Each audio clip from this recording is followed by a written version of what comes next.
KBS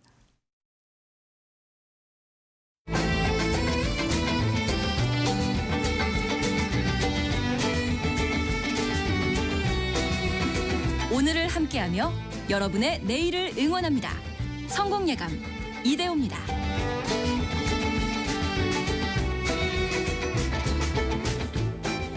성공예감 이대호입니다. 2부의 문을 열겠습니다. 5월 6일 화요일, 여전히 일요일 같은 화요일. 오늘은 이제 대체 공휴일입니다만 저희는 또 생방송으로 성공예감 이대호입니다. 여러분과 또 함께하고 있고요.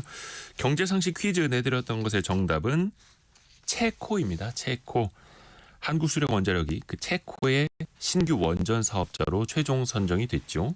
공식적으로는 현지 시간 5월 7일에 계약서에 서명을 한다고 하는데요. 우리가 드디어 유럽 시장에 우리 기술로 이 원전 시장 첫 발을 내딛는 셈입니다. 그래서 체코를 이제 퀴즈로 내드렸고요. 이법성님 정답 체코 맞춰주셨고요. 오늘도 현장에서 일하면서 잘 듣고 있습니다. 너무 덥네요라고 보내주셨네요. 오늘 또 벌써 더워지는 곳도 있나 봅니다.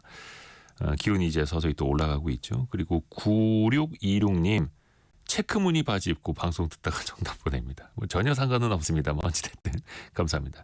윤인희님은 가족과 함께 집에서 성공예감 듣고 있어요. 어색하고 좋네요.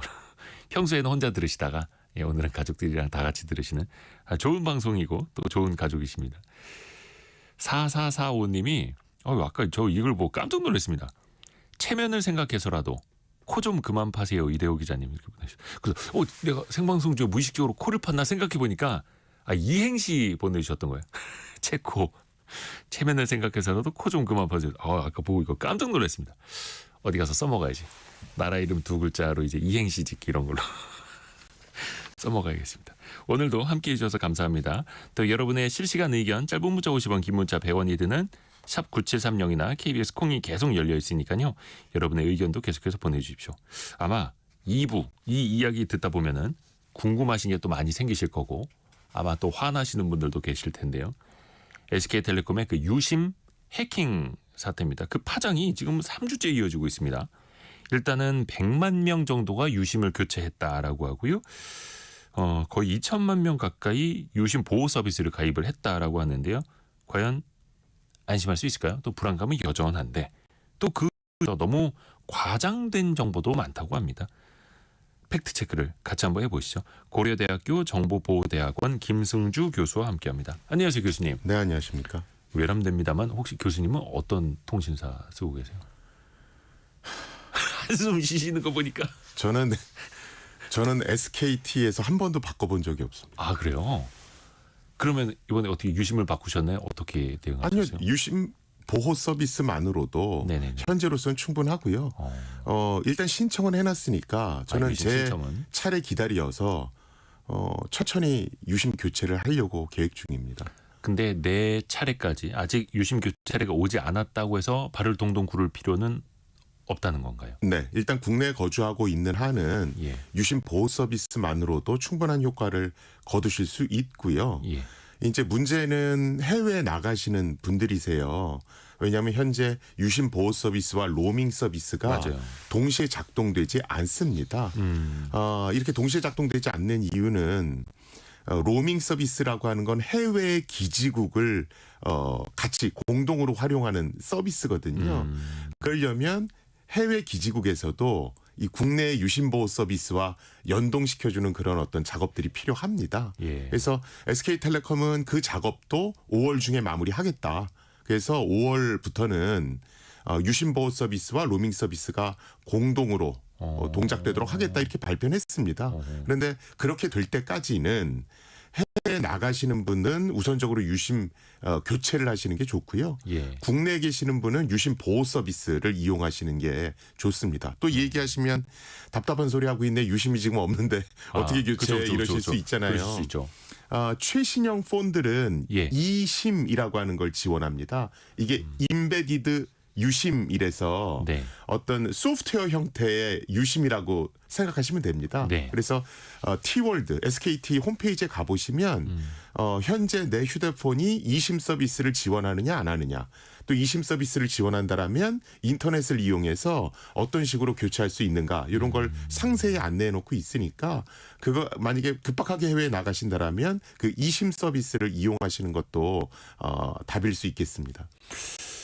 이심이라는 건 또 이제 최신형 스마트폰에서 구현이 되는 거다 보니까 이게 되는지 안 되는지는 또 사전에 좀 확인하실 필요도 있는 거고요. 우선은 요 질문을 좀 드려볼게요. 도대체 통신사를 왜 해킹하는 건지, 통신사를 해킹해서 진짜 스마트폰에 있는 정보를 다 빼가서 개인정보랑 맞춘 다음에 계좌 신규로 개설하려고 하는 건지, 새로운 휴대폰을 또 하나 개통을 하려는 건지, 약간 교수님은 좀 관점을 좀 달리 볼 필요가 있다 말씀하시더라고요. 어떤 이유에서입니까? 그러니까 제가 이거 처음 사고 났을 때, 그때도 이제 라디오 프로 나가서 너무 공포감이 지금 과장돼 있다. 네. 좀 이런 쪽으로 언론이 기사 방향을 몰고 나가면 좀 곤란하다. 이런 식의 얘기를 했던 적이 있습니다. 네. 지금 우리 언론의 대부분은 유심 정보가 털리면 금융 계좌에서 돈을 빼나갈 수 있다. 탈취할 수도 있고 예. 주식 거래나 어떤 가상 자산도 문제가 있다, 이렇게 말씀들 하시잖아요. 예. 그런데 일단 첫 번째로 말씀드리면 우리나라는 유심 정보 갖고 어떤 금융 거래를 하기가 그렇게 쉬운 나라는 아닙니다. 왜 그러냐면 일단 금융 환경 자체가 우리나라하고 외국이 굉장히 달라요. 예. 외국은 이제 아이디 비번 뭐 요거 갖고 대부분의 일들을 하지만 우리나라에서는 5천만 국민이 투덜투덜대면서 쓰시는 예. 공인인증서, OTP, 그리고 각종 보안 프로그램들이 있습니다. 예. 그래서 외국과 국내 환경은 다르기 때문에 유심 정보가 나갔다라고 해서 이게 이제 금융의 해킹과 이어지는 그런 거는 굉장히 가능성이 낮고요. 실제 우리나라 5대 은행들에서도 언론에서 인터뷰를 했죠. 그래서 우리는 굉장히 많은 보안 프로그램을 돌리고 있기 때문에 유심 정보로는 어떤 인터넷 뱅킹에 악영향을 미치지 못한다, 이렇게 발표하기도 했고요. 그리고 실제 국내 은행들 중에서는 SK텔레콤의 SMS 문자 인증 뭐 이런 것들을 네. 중단시킨 은행들도 있지만 계속해서 그냥 쓰고 있는 은행들도 있습니다. 그만큼 유심 정보 유출 자체가 금융 해킹하고 이어진다라고 과도하게 걱정하실 필요는 없고요. 외국에서도 지금 우리나라 통신사는 왜 이렇게 속절없이 당하는 거야? 뭐 예. 이러면서 막 속상해하시는 분들이 계시잖아요. 네. 그런데 수년 전부터 이 통신사 해킹은 계속해서 증가하고 있습니다. 가장 최근에 세계를 좀 떠들썩하게 했던 것이 2024년 8월 27일에 네. 미국 워싱턴 포스트지가 언론에 발표했던 사건입니다. 네네. 이건 뭐냐면 중국의 어떤 해커들이. 해킹 그룹으로 추정되는 단체가 예. 미국의 최소 9개의 통신 회사를 해킹했다. 그래서 여기서 당한 것이 뭐 AT&T, 버라이존, T-모바일 이런 데가 전부 다 털렸었고 이때 이제 집중적으로 당한 어떤 해킹 대상자들이 이제 대선 캠프에 있었던 이런 인사들이고 그 중에는 뭐 도널드 트럼프 대통령하고 벤스 부통령도 포함돼 있었다. 그리고 이 사람들이 주로 노린 것은 네. 통화 기록 정보. 그래서 통화 기록 정보는 우리가 보통 CDR이라고 얘기하고요. 네. Call Detailed Record라고 그래서 누가 누구랑 언제 통화했고 동선은 어떻게 되고 자주 통화하는 사람은 누구고 이런 어떤 목록이라고 보시면 됩니다. 그 통화 기록 정보를 빼가서 뭘 하려는 걸까요? 이런 어떤 통신 회사가 중요한 타깃이 될 수 있다. 네. 그리고 거기에 대한 상세 분석 보고서는 2019년에 한번 나온 적이 있습니다. 네. 사이버 리즌이라고 하는 보안업체에서 상세 분석 보고서를 올린 적이 있고요. 이때 이 2019년 보고서에서 이 회사가 뭐라고 얘기했냐면 네. 일반적인 기업 해킹과는 다르게 통신 회사에 대한 해킹은 금전적인 것을 목적으로 하는 것은 아니다. 보통 통신 회사의 가장 중요한 정보가 통신 기록들인데 네. 이 통신 기록을 해킹했을 경우에 누가 누구와 친한지, 동선은 어떻게 되는지, 뭐 이런 것들을 볼 수 있고, 더 심하게 해킹을 한다라면 주고받은 문자 메시지 내용이 뭔지, 뭐 이런 것들도 알아낼 수 있다. 그래서 실제로 중국의 해킹 조직이 이런 어떤 CDR 레코드, 즉 통신 기록을 해킹을 해서 위구르 소수 민족을 탄압하는 데 있어서 누가 이 사람들하고 친한지 이런 것들을 알아내려 했었다. 이런 보고서가 실제로 있습니다. 약간 이제 정치적인 노림수도 좀 있었던 걸로 보이고, 그런데 이제 불안한 거는 그런 거죠. 통신사에서 빼낸 정보를 가지고 다른 개인 정보와 조합을 해서 금전적으로 경제적으로 안 좋은 일이 생기면 어떻게 하느냐. 그러니까 그렇게도 표현을 비유하시는 분들도 있더라고요. 이번에 유심 정보가 해킹당한 게 내 집의 현관문 비밀번호가 탈취된 거나 마찬가지다. 그러니까 내 집의 주소를 알아내면 조합 가능하다. 그래서 내 집을 따고 들어올 수도 있다. 이런 식으로 비유를 하더라고요. 맞는 건가요?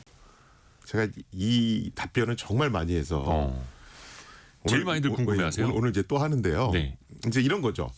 교수님, 우리나라는 해킹을 되게 많이 당한 나라인데요. 최악의 경우를 가정하면 유심 정보와 기존에 나간 해킹 정보, 개인 정보가 결합돼서 그쵸.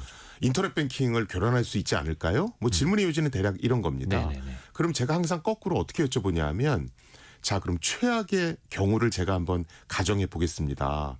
그러면 제 공인인증서 털렸을 거고, 제 공인인증서 비밀번호 털렸을 거고, OTP 카드 사진 나갔을 거고, 인터넷 뱅킹에 로그인 아이디, 로그인 비밀번호가 다 유출됐을 겁니다. 만약에 그렇다면 그냥 그 정보로 계좌이체를 하면 되지. 왜 유심 정보를 추가로 노리겠습니까? 그건 어떤 의미일까요? 뭐냐면 우리나라 그러니까 공인인증서와 공인인증서 비밀번호 그리고 여타 정보를 이미 다 갖고 있으면 굳이 폰을 복제할 필요가 없다는 얘기입니다. 그걸 가지고 인터넷 뱅킹해서 내가 마음대로 계좌이체 하면 되거든요.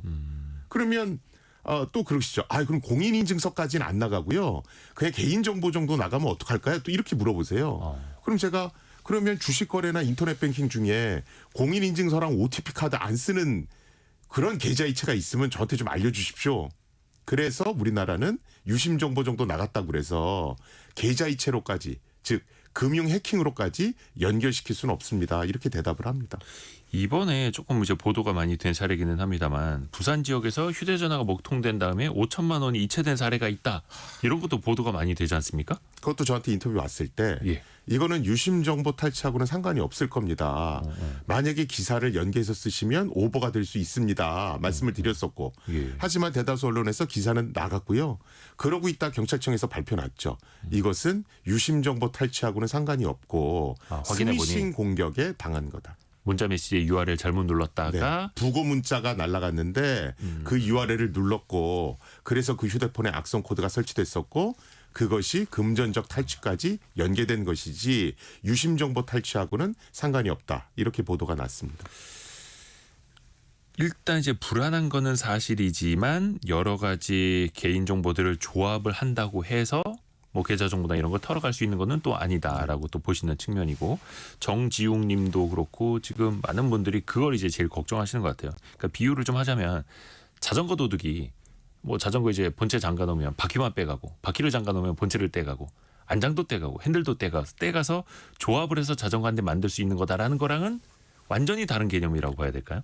왜냐하면 그 자전거 부품들이 다 통신사에 있다라는 전제잖아요. 네네네. 그렇죠. 일단 이동통신사에는 공인인증서나 이런 게 없습니다. 보관 자체를 안 해요.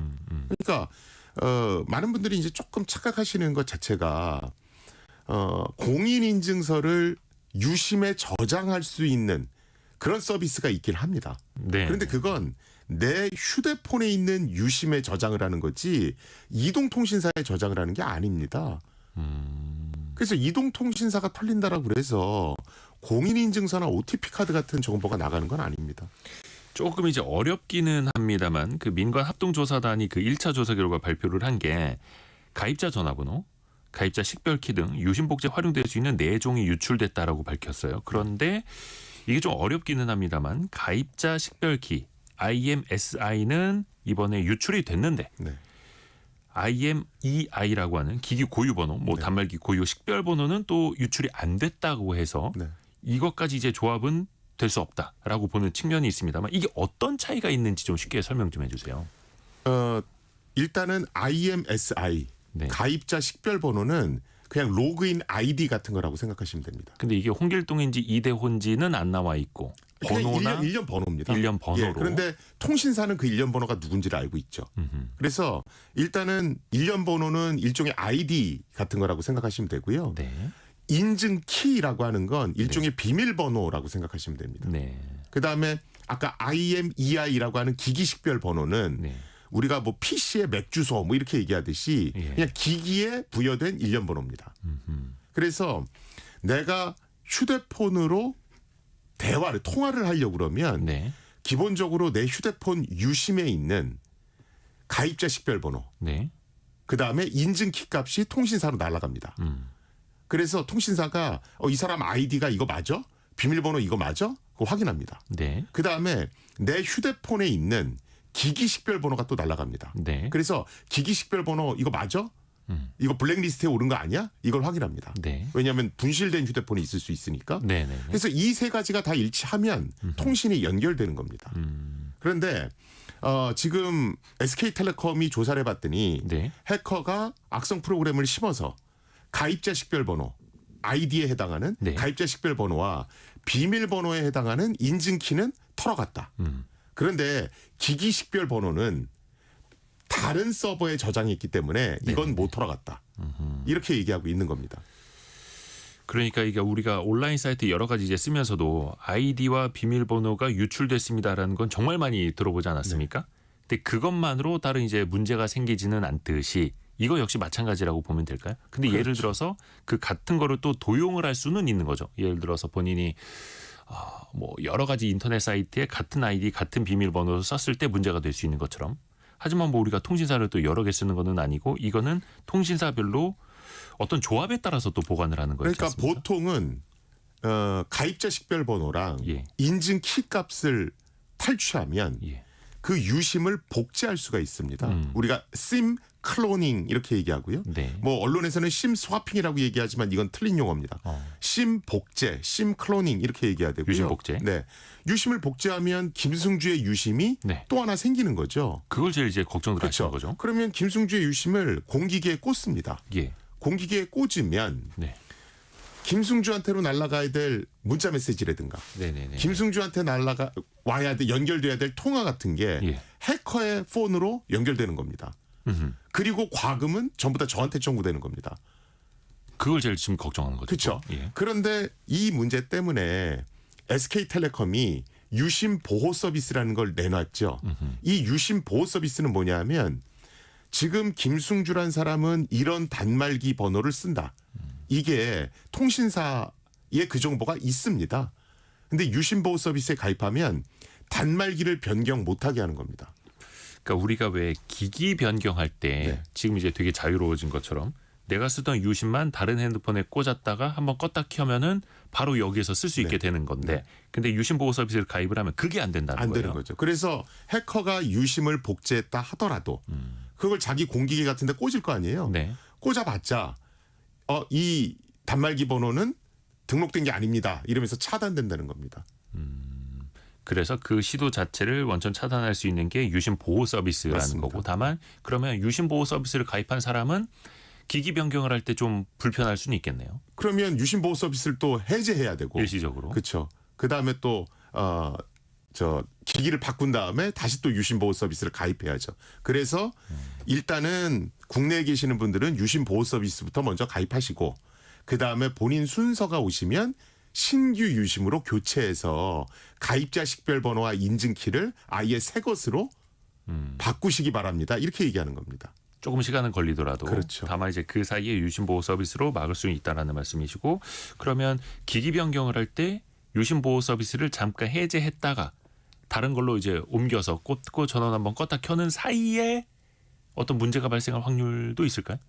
그렇게까지는 안 될 것 같고요. 예. 왜냐하면 유심 보호 서비스를 해제하면서 다른 기기로 등록하는데 예. 그 사이의 시간이 사실 그렇게 뭐 길지는 않습니다. 그러니까 이번에 또 하나 걱정들 하시는 게 핸드폰을 껐다 켤 때 문제가 될 수 있다. 그건 이제 왜 생기는 거냐 하면 예, 예. 보통 이런 일이 생기면 예. 해외에서 사례를 쫙 검색하신 다음에 예. 대응책 이러면서 그게 또 유튜브를 통해서 막 확산되잖아요. 이제 많은 분들이 자 지금 유심보호 서비스를 가입 안 했습니다. 예. 그래서 아무튼 해커가 내 김승주라는 사람의 유심을 복제했고 그걸 자기의 공기계에 꽂아서 복제폰을 하나 만들었습니다. 네. 김승주 명의의 폰이 2개가 되는 거죠. 예. 많은 분들은 이런 상황에서 2개의 폰이 동시에 통신망에 연결된다고 생각하세요. 그런데 이렇게 되지는 않습니다. 하나만. 이 2개 중에 하나만 연결됩니다. 예. 그러면 지금은 김승주라는 사람이 폰을 계속 켜놨기 때문에 제 폰이 통신망에 연결돼 있겠죠. 이런 상황에서는 해커가 복제폰을 만들어도 네. 이 복제폰이 통신망에 연결되질 않습니다. 그러니까 문자 메시지라든가 그죠. 통화가 해커의 복제폰으로 가질 않죠. 예. 보통 해커는 자기 것을 연결시키기 위해서 네. 스미싱, 피싱 문자를 저 김승주라는 사람한테 보냅니다. 그래서 이러저러한 이유로 휴대폰을 잠깐 리부팅해야 됩니다. 그래서 껐다 켜주십시오. 해서 제가 껐다 키는 그 순간에 해커가 자기 폰을 연결시키는 겁니다. 그러면 저한테 올 문자나 통화가 해커의 복제폰으로 가죠. 할 수 있겠죠. 그래서 보통 해외에서 유심 복제가 발생했을 때 일반인들이 알아채는 방법 이러면서 나오는 게 1번 내가 휴대폰을 리부팅하라는 그런 어떤 스미싱 문자를 받은 적이 있는가? 아하, 그러니까 그냥 껐다 켰을 때 다른 사람이 내 차선으로 끼어드는 게 아니라 그렇죠. 어떤 문자가 따로 온다라는 거네요. 나를 일부러 휴대전화를 한번 껐다 켜도록 하게끔. 그리고 2번이 뭐 나한테 뭐 한동안 뭐 하루 이틀 정도 전화도 안 오고 문자도 이렇게 안 온 그런 적이 있는가? 그래서 이런 걸 통해서 유심이 복제됐다를 확인할 수 있다. 이런 식으로 이제 그 사례들이 나오거든요. 예. 그걸 이제 언론에서 또는 유튜브에서 옮기다 보니까 뭐 휴대폰을 껐다 키지 마라 이렇게 얘기가 나온 것 같습니다. 그러면 나의 유심이 복제됐는지 그 여부를 알 수 있나요? 알 방법이 있나요? 뭐 그냥 일반인들이 가장 많이 뭐 느끼시게 되는 건 아까 말씀드렸듯이 복제폰이 만들어져서 망에 연결이 되면 저한테 와야 될 문자나 통화가 전부 다 복제폰으로 가잖아요. 그러니까 내 휴대폰이 한참 울리다가 뭐 지금 그냥 아무 울리지도 않고 통화도 연결이 안 된다. 그러면 내게 복제됐구나 의심할 수 있고요. 또는 우리가 휴대폰이 만약에 복제되면 예. SMS 문자 인증을 우회할 수 있지 않습니까? 예, 예. 나한테 와야 될 문자가 복제폰으로 가니까. 네. 그러면 SMS 문자 인증을 이용해서 가장 많이 할 수 있는 건 비밀번호 변경입니다.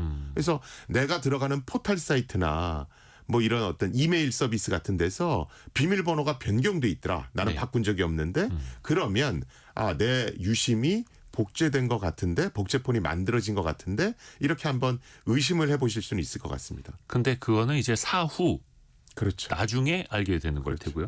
하지만 유심 보호 서비스. 보호 서비스를 가입해 놓으면은 일단은 복제가 안 되는 겁니까? 복제가 안 됩니다. 자체가 왜냐하면 공기계에 복제된 유심을 꽂아봤자 기기 자체를 지금 변경 못하게 만들어놨기 때문에 불가능합니다.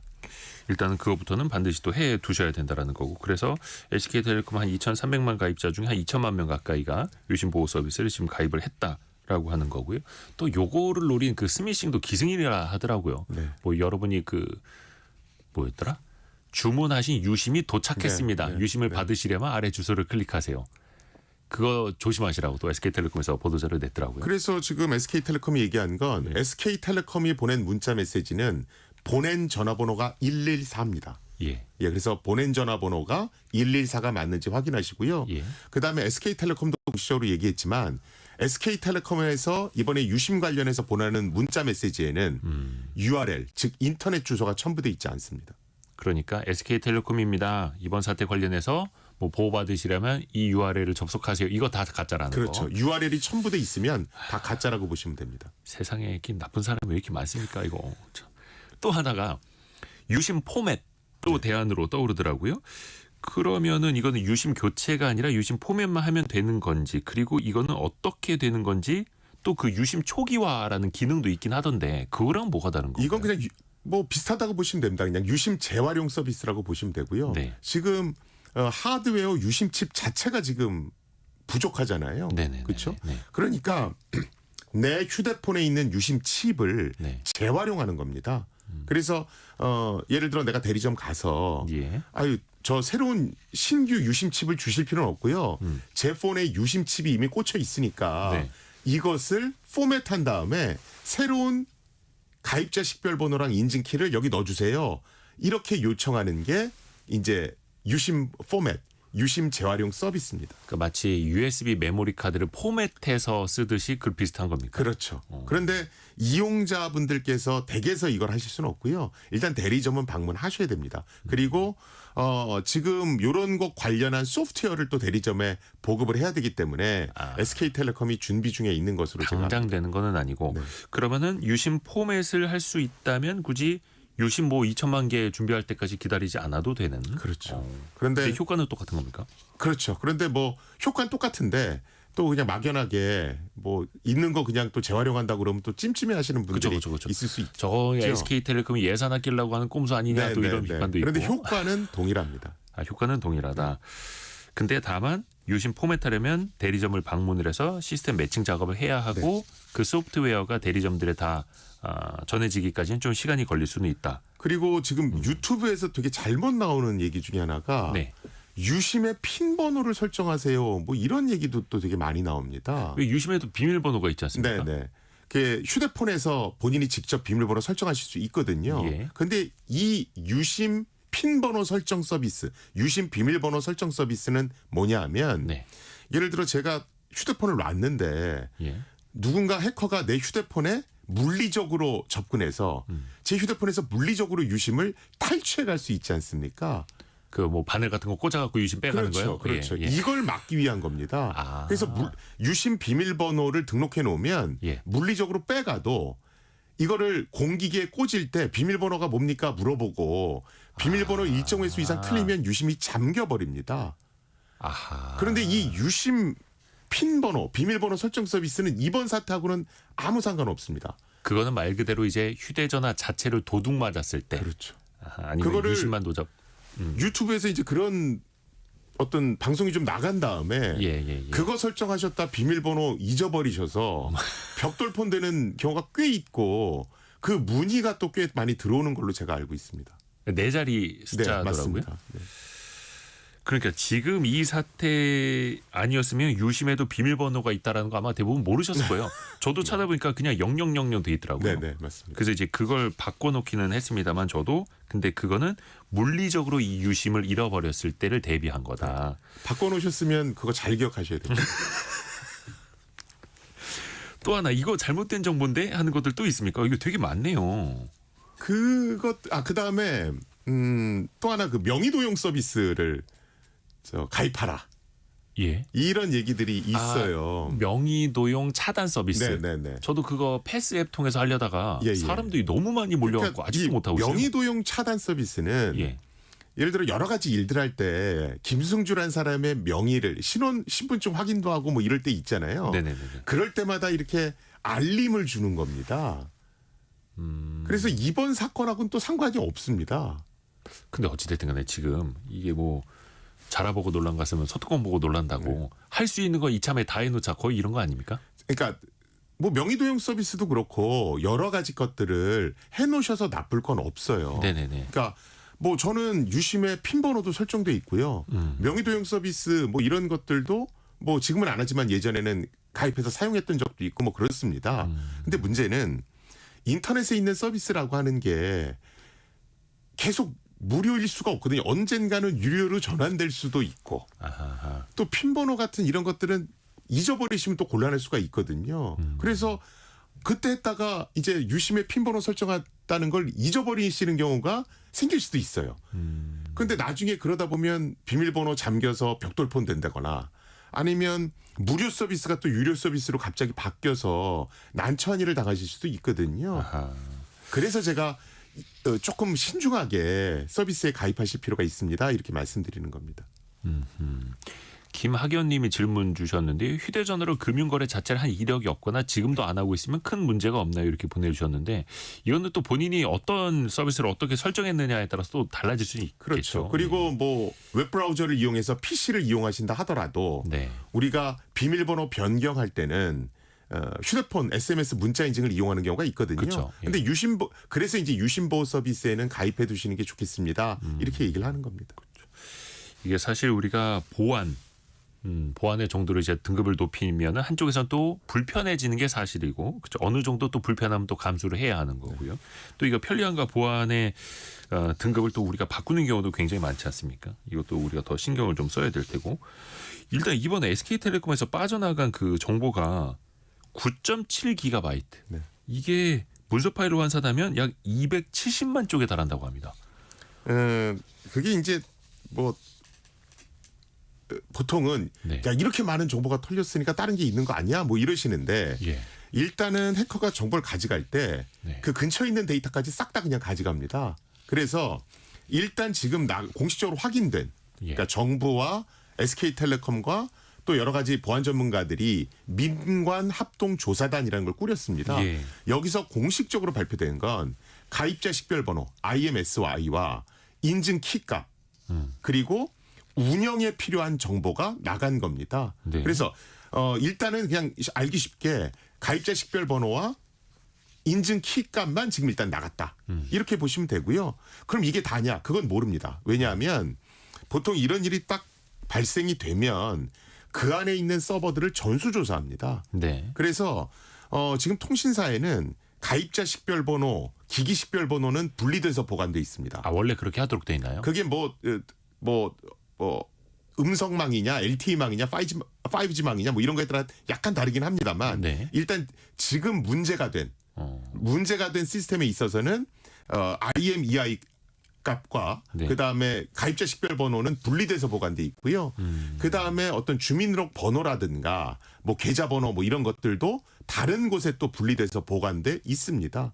그리고 아까 말씀드렸던 우리가 CDR 레코드라고 그래서 네, 통화 기록 통화기록. 뭐 이런 것들 네. 이런 것도 다른 곳에 보관돼 있습니다. 그래서 일단 전수조사를 하면서 어디까지가 털렸는지 만약에 정보가 털렸다면 어떤 게 나갔는지 이런 것들이 구체화될 것 같습니다.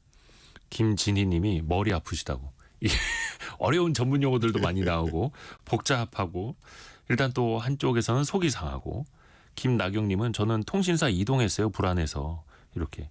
그러니까 이런 방법을 또 택하시는 분들도 많고 또 요것 때문에 번호 이동 뭐 이렇게 해서 장려하는 대리점들도 좀 많이 나타나서 조금 이제 이건 상도이 아니잖아 이런 얘기도 있고 또 그렇게 해서 더 나은 쪽으로 가야 된다라고 또 보시는 분들도 있고 지금.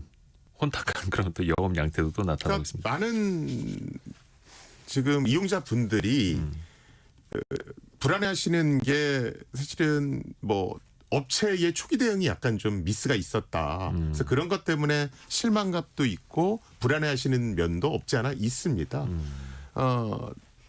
해킹을 당했다는 것만 가지고 업체를 나무랄 수는 없습니다. 왜냐하면 100% 완벽한 어떤 해킹 대응은 있을 수가 없거든요. 네. 그래서 보통 해킹이 딱 발생을 하면 예. 이 해킹에 사용된 기술이 어느 정도 고난이도 기술이었는지를 분석을 합니다. 근데 이게 정말 고난이도 기술이라서 네네네. 막는 건 불가항력이었다. 네네. 그러면 어느 정도 업체한테 면죄부를 주는 건 사실입니다. 그런데 이게 기존에 알려진 수법이라서 막을 수 있었는데 못 막았다. 이러면 업체한테 어느 정도 책임을 묻도록 돼 있고요. 그런데 이것보다 즉 해킹을 막았느냐 못 막았느냐 이거는 추후 조사 결과가 나와봐. 그러니까 그렇죠. 막을 수 있었는데 못 막았는지 여부는 조사 결과가 나와봐야 알겠지만 아주 실망스러운 건 사후 대응입니다. 보통 업체들은 해킹에 100% 완벽하게 대응할 수 없기 때문에 정보가 유출됐을 때, 네네. 뚫렸을 때에 어떤 식으로 대응해야 된다. 그 대응 매뉴얼을 만들어 놓습니다. 아하. 왜냐하면 내가 100% 완벽한 해킹은 100% 완벽하게 해킹을 막을 수는 없지만 우리 회사에는 이러이런 정보들이 있어. 그러면 이런 정보가 나갔을 때 대응, 이런 정보가 나갔을 때 대응, 이런 대응 매뉴얼은 미리 만들어 놓을 수 있거든요. 그런데 이번에 사후 대응을 보면 언론이나 정치인의 뭐라고 호통을 치면 찔끔 대책 나오고 또 뭐라고 호통치면 찔끔 대책이 나오고 이러니까 이용자분들은 야 이거 훈련 안 된 거 아니야? 이거 지금 내가 보호받고 있는 거 맞아? 이런 불안감을 느끼시는 거예요. 그래서 이런 어떤 사후 대응책 마련 이런 부분에 있어서는 좀 소홀하지 않았는가 이런 생각이 듭니다.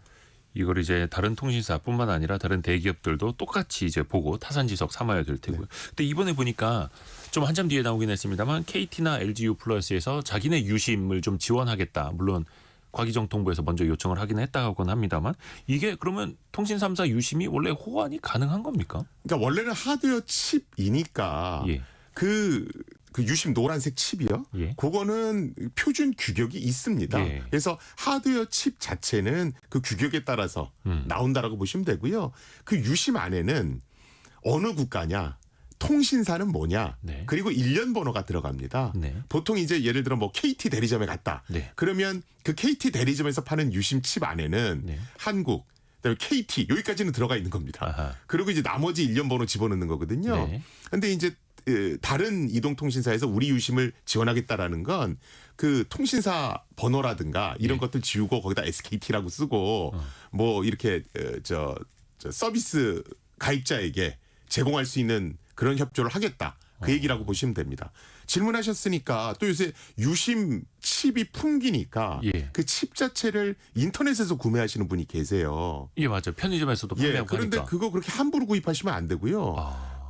보통 이제 편의점이나 이런 데서 파는 건 그 알뜰폰용 그렇죠. 칩입니다. 예. 그래서 그거 함부로 꽂으시면 알뜰폰으로 그냥 바뀌는 겁니다. 그래서 그러면은 유심도 정품. 네. 그렇죠. 그러니까 대리점에서 확인 받으시고 하시는 게 좋습니다.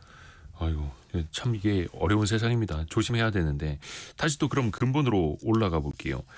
SK텔레콤에 누가 왜 악성 코드를 심었는지 이거는 아직 밝혀지지 않은 거죠. 밝혀지지 않았죠. 이거는 밝혀내는 데까지 굉장히 오래 걸리나요? 어려운 일인가요? 쉽진 않습니다. 그러니까 지금 뭐 굉장히 답답하고 화도 나실 겁니다. 네네네. 그런데 2023년에 IBM에서 분석 보고서를 내놓은 적이 있습니다. 네. 여기서 내놓은 분석 보고서에 따르면 보통 해킹 사실을 발견하고 네. 그 배후를 추적하는 데까지 네. 평균 277일 정도가 걸린다. 그렇게나 많이 걸려요? 네, 그래서 꽤 오래 걸리는 일이고요. 또 이게 누가 배후에 있었냐까지는 예. 밝혀지지 않는 경우가 되게 많습니다. 이게 왜 그러냐 하면 통신사 그것도 유심 정보가 들어가 있거나 네. 통화 기록 같은 것들이 들어가 있는 컴퓨터 서버는 안쪽에 굉장히 이제 중요한 곳들 모아놓는 지역에 들어가 있습니다. 그래서 보통 통신사의 유심 정보가 털렸다. 그다음에 뭐 CDR 레코드 통화 기록이 털렸다라는 건 네. 굉장히 오래 전부터 해킹을 시도했을 가능성이 굉장히 높습니다. 그 얘기는 흔적이 삭제됐을 가능성도 존재한다는 거거든요. 그러니까 이번에도 모든 흔적을 다 지우고 간 것 아니냐 또 이런 이야기 그거는 나오더라고요. 좀 두고 봐야 됩니다. 아까 제가 처음 서두에 미국 통신사들도 최소 9개가 해킹됐다 이렇게 예. 말씀드렸잖아요. 여기도 보고서에 따르면 최소 1년 전부터 해킹을 당해서 정보를 계속 뽑아오고 있었다. 근데 이런 그거를 문구는 있습니다. 미국의 통신사들도 모르고 있었다. 이런 그렇죠. 거요. 그러니까 도둑이 들어왔는데 발자국 다 지우고 지문 다 지우고 문 다시 잘 잠그고 나가고 거의 그런 겁니까? 그러니까 보통 우리가 정말 우수한 해커는 흔적, 나간 흔적, 들어왔던 흔적 이것도 다 지우기 때문에 배후를 쫓기가 되게 어렵다 이렇게 얘기를 하는 아이고야. 겁니다. 근데 어떻게 보면은 아까 예를 들어서 통신사가 됐든 그 회사가 보안을 100%다 할 수는 없고 해킹을 100%다 막을 수는 없다. 그 말씀에 어떻게 보면 이제 화나신 분들도 좀 글을 올려주고 계시는데 약간 그런 겁니까? 사람들이 못 넘어오게 하러 담장을 한 10m짜리 세우고 아니면 더 높이 세우자 해서 100m짜리 담장을 세웠는데 헬기를 타고 넘어오더라. 이러면 또 이제 어쩔 수 없는 거 이런 개념입니까? 그런 거죠. 근데 그거보다는 예. 예를 들어서 우리가 보안하는 사람들이 얘기하는 것 중에 제로 데이 취약점이라는 게 있습니다. 제로는 숫자로 0, 네. 데이는 1 할 때 하는 네. 그 데이입니다. 제로 데이 취약점이라고 하는 건 뭐냐면요. 현재까지 듣도 보도 못한 해킹 수법이라고 보시면 됩니다. 완전 새로운 기술로. 완전 새로운 거예요. 그러니까 이런 거는 감당하기가 굉장히 어렵습니다. 그래서 많은 업체들이 일단은 기본 출발점을 알려진 공격들에는 대응한다. 그리고 서로 당연하죠. 제로데이 취약점, 즉 듣도 보도 못한 해킹 기법, 해킹 공격이 있을 수도 있으니까 이걸 대비해서 보관하는 서버들을 네네네. 최대한 분산. 분리한다. 아하. 뭐 이런 원칙을 갖다가 적용하고 있기는 합니다. 그래서 또 화이트 해커들과 함께 또 계속 취약점을 또 발견하려고 같이 또 모의 테스트 그렇죠. 해보고 하는 그러니까 거고요. 애플 같은 경우에는 아이폰과 관련한 제로데이 취약점, 즉 듣도 보도 못한 해킹 기법을 알려주면 애플 같은 경우에는 최대 100만 달러까지 지급합니다. 그러니까 우수한 해커들 통해서 네. 기술적 취약점을 더 발견하려고 노력을 또 하고 있는 거고, 마지막으로 이 방송 들으시는 분들을 위해서 당장 이것만큼 이제 개인적으로 좀 보안을 더 신경 쓰십사라고 당부할 만한 건 또 어떤 게 있을까요? 일단은 뭐 유심 보호 서비스 예. 일단 이거 가입해 두시고요. 그다음에 순서가 오시면 유심 신규로 교체하셔야 되고요. 네. 그다음에 아까 잠깐 말씀드렸지만 SKT에서 오는 문자는 114번으로 시작한다거나 또는 인터넷 주소가 아예 첨부돼 있지 않습니다. 네. 그리고 요새 뭐 스마트폰 해킹 같은 것들이 굉장히 이슈가 되고 있습니다. 그런데 우리나라가 조금 잘못하고 있는 게 있어요. 네. 뭐냐면 외국에서는 벌써 수년 전부터 SMS 문자 인증을 사용하지 말라고 권고하고 있습니다. 아하. 이 이유는 뭐냐면 SMS 문자 인증을 해킹하는 방법은 예. 지금처럼 유심 정보를 해킹하는 것 외에도 너무 많은 방법이 있습니다. 그렇죠. 그렇죠. 그래서 외국 정부는 벌써 5, 6년 전부터 그러니까 SMS 문자 인증을 사용하지 말라고 권고하고 있고요. 그래서 외국은 주로 쓰는 것이 앱스토어 보시면 네. 구글 OTP, MS 어센티케이터라고 하는 앱들이 있을 겁니다. 네네네. 이거는 쉽게 얘기하면 소프트웨어 형태의 일회용 비밀번호 생성기라고 보시면 됩니다. 왜 네이버 카카오 인증 뭐 패스 인증 이것도 비슷한 겁니까? 패스 인증이 이제 그거랑 비슷한 거죠. 그래서 그런 구글 OTP라든가 네. MS 어센티케이터 같은 것을 깔아서 그걸 주로 활용하시는 게 좋습니다. 보통 암호화폐 거래소라든가 이런 어떤 우리 많이 쓰는 어떤 SNS 같은 거 있지 않습니까? 그런 것들은 대부분 이 두 가지 앱들을 지원합니다. 요거는 이제 정책적으로 좀 달라질 필요도. 우리 정부도 좀 그렇게 할 필요가 있죠.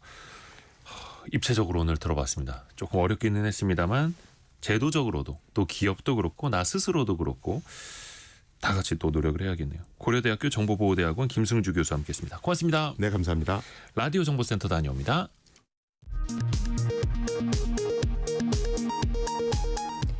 전국을 돌며 민심을 청취 중인 더불어민주당 이재명 대선 후보가 오늘은 충북, 충남, 전북 지역에서 2차 골목골목 경청 투어를 이어갑니다. 민주당은 이 후보가 조희대 대법원의 사법 폭주에도 흔들림 없이 현장을 지키고 있다고 밝혔습니다. 김문수 국민의힘 대선 후보와 한덕수 무소속 예비후보의 단일화를 놓고 당 내부 힘겨루기가 본격화된 가운데 국민의힘은 김문수 후보의 요구를 수용해 선대위 인선을 의결했습니다. 한덕수 후보 측은 오늘 11일까지 단일화 결론이 나야 한다는 입장을 밝혔습니다. 지난해 전국 고등학교에서 발생한 학교폭력 시민 건수는 7,400여 건으로 한 해 전보다 27.6% 증가한 것으로 나타났습니다. 국가공무원 채용 과정에서 성범죄 전과를 이유로 합격을 취소한 처분은 타당하다는 법원의 판단이 나왔습니다. 지금까지 라디오 정보센터 뉴스 정한나였습니다. 앞서서 그 유심 교체에 대한 정보를 드릴 때 그 유심을 새로 사서 쓸 때 인터넷으로 그냥 막 구매하시면 안 된다라는 또 주의도 드렸었는데요. 그게 이제 알뜰폰이 될 수도 있다라는 거는 통신사에 맞는 칩을 꽂아서 쓰셔야 한다. 그리고 두 번째는 마구 복제된 것 쓰시면 또 안 된다라는 그런 취지였으니까요. 오해 없으시길 바랄게요. 애프터 서비스 시간 유혜진 리포터와 함께합니다. 안녕하세요. 네, 안녕하세요. 어떤 질문 들어볼까요? 네, 김대성님. 30년 전 청약 예금을 200만 원 예치했는데 효력이 없어지는 건지 궁금합니다 하셨습니다. 그 청약 예금을 갖고 계시는 거네요. 네. 지금은 이게 사라졌죠. 주택청약 종합저축으로 되어 있는데 신규 가입만 중단된 거고 네. 예전에 가입하신 그 청약 통장은 여전히 유효합니다. 근데 다만 이번 보니까 예치금이 200만 원이라고 네. 하시네요. 요게 지역별로 좀 다릅니다. 실제 청약을 하기 위해서는 서울이나 부산에서는 1,500만 원 이상 예치되어 있어야 하고 기타 광역시는 1,000만 원. 그 외 시군 지역은 500만 원 정도거든요. 그러니까 조금 더 불입하실 필요가 있어 보이고 다만 84제곱미터 이하 소형 평형에는 조금 더 금액이 낮기는 합니다만 그래도 그것도 300만 원이거든요. 네. 그러니까 조금 더 부어야 하시겠고 한 가지 더는 이게 민영주택에만 청약할 수 있는 청약 예금이다 보니까 공공주택에도 청약을 네. 만약에 하셔야겠다라고 하면은 주택청약 종합저축으로 전환하시는 네. 것도 좋은 방법일 겁니다. 이거는 해당 은행 창구로 가셔서 전환하실 수 있습니다. 다음 질문은요. 네, 추보영님, 온누리 상품권을 사놨는데 사용할 수 있는 곳이 적어서 불편합니다 하고 의견 보내주셨는데요. 네. 온누리 상품권은 보통 전국 전통시장이나 소상공인 상점가 등에서 사용할 수 있는 것으로 알려져 있습니다. 내가 상품을 사려는 점포가 가맹 점포인지 알고 싶다면 점포 내에 부착된 온누리 상품권 스티커를 확인하면 되고요. 가맹점을 알아볼 수 있는 사이트가 또 있습니다. 전통시장 통통 사이트 sbiz.or.kr에 들어가면 온누리 상품권 가맹점 검색을 지역별로 자세히 할 수 있게 돼 있습니다. 네. 그리고 그 마지막 4646님이 유튜브 관련해서 네. 보내주신 그 질문 답변 드릴까요? 네, 유튜브에 올린 영상은 영구 보존되나요? 하셨습니다. 이거 많이들 궁금해 하실 텐데요. 사실은 거의 영구 보존이라고 보시면 되겠습니다. 왜냐하면 구글 유튜브가 전 세계 뭐 미국뿐만 아니라 유럽, 아시아 등등의 서버를 분산해서 네. 저장을 해놓고요. 한 곳에만 저장하는 게 아니라 중복해서 네. 백업을 또 시켜놓는 게 있거든요. 예를 들어서 뭐 저작권 문제 때문에 구글 유튜브 측이 삭제해버리거나 아니면 이걸 업로드한 유튜버가 자진해서 영상 뭐 삭제하거나 비공개 처리하지 않는 한 올라간 영상은 계속해서 보관될 수 있다. 그래서 개인적으로 자기 유튜브 채널을 만들어서 일부 공개나 비공개로 자기 영상들 올려놓으시는 분들도 있습니다. 왜냐하면 그러면은 데이터 요금을 따로 안 받잖아요. 네. 아카이브 성격으로도 그렇게 본인의 서버처럼 쓰시는 분들도 있더라고요. 유혜진 리포터 고맙습니다. 감사합니다. 자, 성공예금 이대호입니다. 5월 6일 생방송으로 보내드린 시간 마무리하고요. 내일 아침 9시 5분에 다시 찾아뵙겠습니다. 성공예감은 오늘도 여러분을 응원합니다.